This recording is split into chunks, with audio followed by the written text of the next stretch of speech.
Hi, I'm Rhett Power, live from Lisbon at Web Summit 2021. I've got CEO and founder of Web Summit, Paddy Cosgrave. Thanks for having us and sitting down with us today. Thank you for coming. Yeah, all this way to Lisbon. Forbes appreciates it. I appreciate it. So, how does it feel to be back and be back in business, be back in person? I mean, it just seems to be an incredible energy. Yeah, I've never seen anything like this before. I mean, social media is lit, the euphoria is palpable. I've also never seen, we've journalists from all over the world, and some of the stories being filed are bordering on some type of euphoria. I think for a lot of journalists, it's their first time in 2 years being at anything really. And getting to actually interview people face to face as opposed to over Zoom. I mean, that's what they do. And as a journalist, I think in particular, getting to sit with someone is radically different and so multidimensional as compared to just over a flat Zoom call. So people are pumped. I'd say it's weird. Yeah, It's weird sitting down with people this week. Yeah. And we were just talking in our way in. I'm almost out of practice in doing it that way, right? So I want to ask you really nothing about the conference. Yep. Okay. And I'm going to ask you a couple questions. I want to ask you about the new software launch. Yep. But I first want to talk a little bit about you. What's it been like the last 2 years with the pandemic?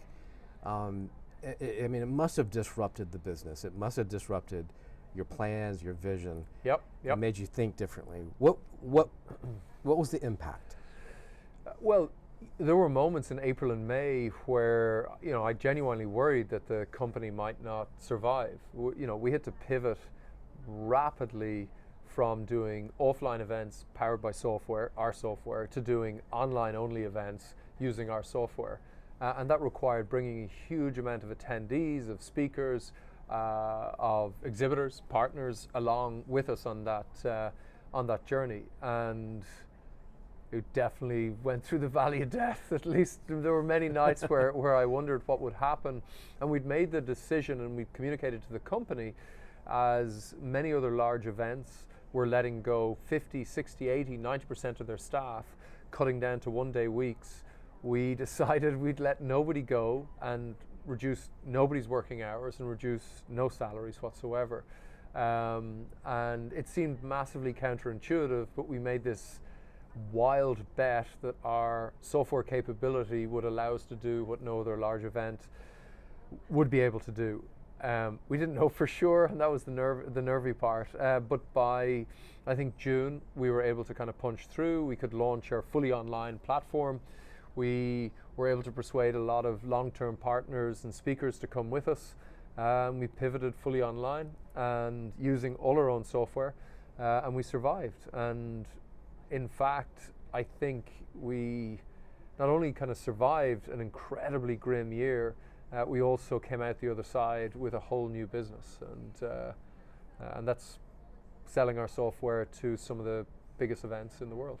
I mean, and what's remarkable about that is you look at South by Southwest, who had to sell part of their organization to survive, and you guys have come out on the end, at their end, stronger. Yeah, I mean, look, South by's been around for as long as I've actually been alive, and I think they'll be, around for many years to come. I think they've too much legacy, too much brand, too much history for South by, of all things, to go away. And they'll be back, and I think March will be incredibly exciting. I love it. I'm going to be there.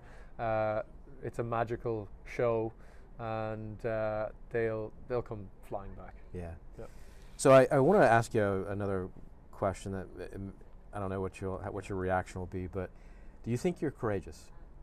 And what's the most courageous thing that you've done, you think?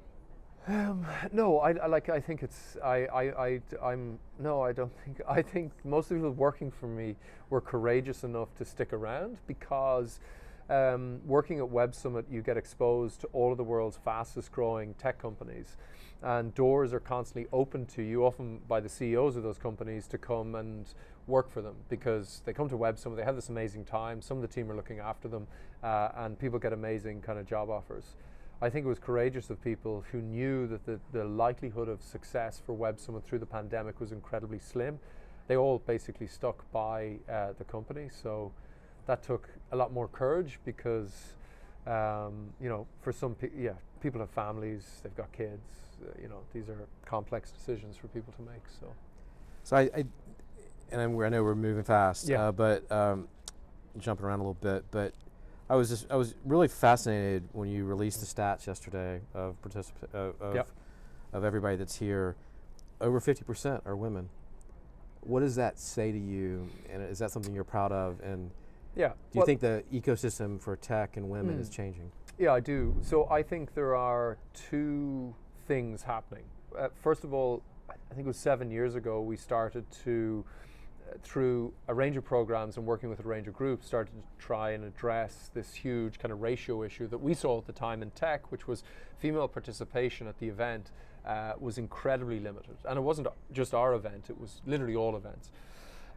As we've been doubling and tripling down on efforts to improve female participation from incredibly low numbers to what it is today, female participation, I think in general, is being taken seriously. And there's companies and programs that have gained pace over recent years, and female participation, at least from my perspective, is improving. Not just at entry-level positions, but female founders, CEOs, VCs. And so we've benefited from this kind of rising tide at the same time as spending 7 years dedicated to trying to get to parity. I would call it parity. It's not an achievement, by the way, to get to 50%. It's what it should be. Right. So we just got to what we've gotten to. I think it throws down the gauntlet to other events. Now they can't escape from, it's like 15% female participation is kind of But grim. I wonder if that is a message to the industry. Was really the deeper question, right? Yeah, well, I think the industry is shifting as well. It's imperfect. There are massive problems, structural problems still at play. And the challenge now will be to Web Summit not to let the bar slip. Maybe even push it, see if we could get it up to 55%. And I think I've read with great dismay over the last 5-6 years about gnarly things that have happened at tech conferences, and it portrays tech conferences as not safe spaces, as intimidating spaces, and hopefully we're just chipping away slowly in a very, very small way to trying to make events like this safer and more inclusive. And by the way, we're not only trying to address female participation. There are many other issues with inclusivity at tech conferences generally, and we do not enough, but we try and do what we can, which is never enough, to try and address some of the kind of latent issues of participation, which are global in nature. However, there are stark differences between countries. Challenges in the US are distinctly different, with some similarities, but lots of differences with Portugal. And then Portugal in and of itself is different to, let's say, Ukraine. So, we have to try and, it's a mixed bag of countries, mixed bag of issues, and we do our best to try and address some of these issues. Other groups that want to talk about inclusivity, but I mean, you brought up something and it triggered a thought in my mind. Is there an effort to attract more people from the African continent, for example, making it more affordable maybe to come? Is there an effort to do that? Yeah, so there are several programs that are particularly targeted at Africa. I will say the constraint this year has to do with vaccinations, in particular. I think the West has just it's shameful how little they have done in the case of Africa. Some of the programs include, we have a Women in Tech program that we cover all African nations, providing tickets at 10% of the cost to female African entrepreneurs and executives.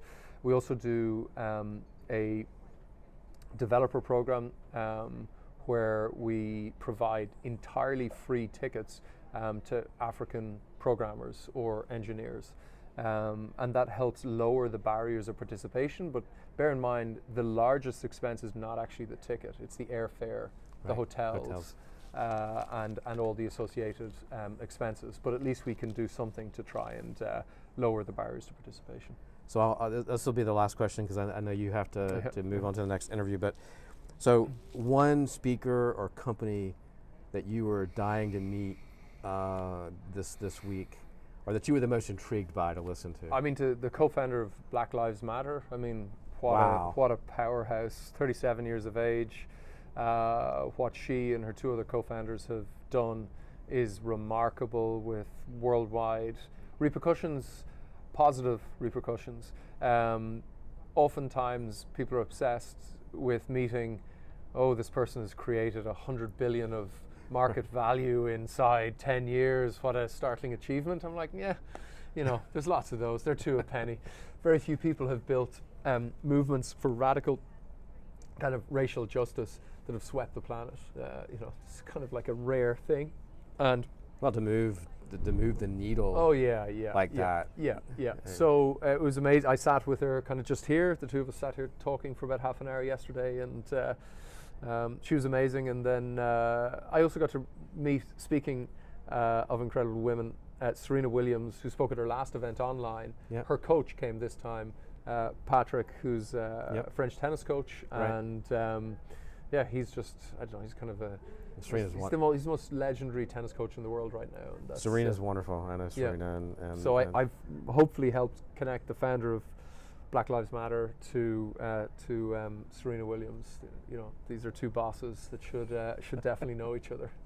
Well, Paddy, thank you, man. Thanks so much. Thank you. Great job. It's great to be back. And Forbes.com. I'm Rhett Power live from Lisbon Web Summit with Paddy Cosgrave, CEO and founder of Web Summit. Thank you.